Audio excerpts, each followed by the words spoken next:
Hey guys, so welcome back to my channel. So today I wanted to do a quick video on homemade jam. So I tried really hard to film like while I was making it, but it was such an involved process and a big learning curve for me that I wasn't able to really do that. But I did want to say I made 4 jars of blackberry jam, and I also got some of those strawberries that we'd picked earlier this summer, and I made 10 jars of strawberry jam. So I thought kind of tell you how the process go, kind of my experience with it, because it was a little bit crazier than I was expecting it to be. And I thought it'd be kind of fun to do a little taste test. I have not tried this yet. My kids have, my husband has, but I have not yet. So it's not past final inspection. So I thought it'd be kind of fun to do a live taste test for you guys and kind of let you know how I did it.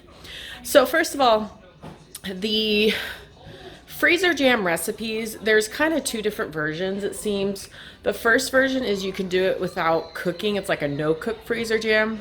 But according to like some of the people who had already done it and written blogs on it, and I will link below the 2 recipes that I ended up using, they said that like the non-cooked kind, the jam was a little bit more runny, almost more like a syrup. And it didn't really work well for their family because they normally use it for peanut butter and jelly, and that's basically what we're gonna do. So I actually did the cooked jam, and I used the box, which of course I threw away. It's called Surlo or something like that. I will link it below. And it basically has like the pouches of fruit pectin, and inside the little box there was like a big thing that had like a piece of paper that showed like what kind of jam you wanted to make, and it would give you the amount of fruit you needed, this pouch, and how much sugar.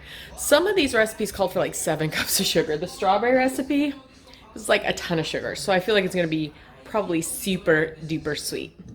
But overall, like the strawberry jam, the first batch, like I did it totally wrong and I made a huge mess. Like my whole kitchen was like covered in like strawberry jam everywhere.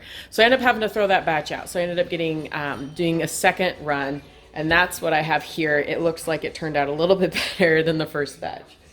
And then with the blackberry jam, we went and picked a ton of blackberries, and I also made cobbler, and I still have like a half Tupperware container full of blackberries in my fridge, and I know there's tons more blackberries. I'm kind of thinking I have some friends and neighbors. I might just say, come pick blackberries because there's so many. We're hopefully going to clean out a lot of the blackberry bushes as we get ready for fall and winter because we don't want all of them. I'd like to have like a controlled patch somewhere, but blackberries are basically like weeds out here and they're kind of annoying. But of course, you can get berries out of them, so kind of I guess one of the only weeds that kind of benefit you, I guess. So without further ado, I just got my toast dinged, and I'm going to get some blackberry and strawberry jam and try them. So let's see how this goes. All right, so I have my toast here, and I have my strawberry and my blackberry. So my sister-in-law put the little things on it. So we're gonna see how this goes. This is the strawberry jam, so this is how it turned out. There's definitely a lot of strawberry chunks in it, which I like, so I'm hoping that it tastes good. It's really chunky. I guess that's the nice thing about making your own jam. You can have it as chunky or as, I guess, not chunky as you want. So let's see how the blackberry is.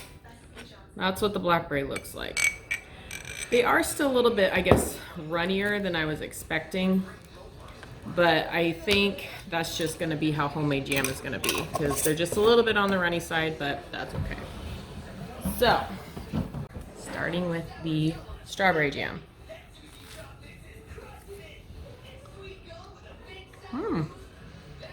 It tastes just like strawberry jam. It's actually pretty good.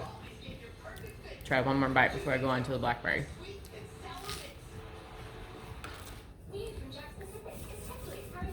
They did turn out really good. This recipe, it was like 7 cups of sugar. So it's very sweet, but it's really good actually. Like, actually better than store-bought, like seriously. So now let's try the blackberry. This one was a little bit different recipe. Let's see how it goes.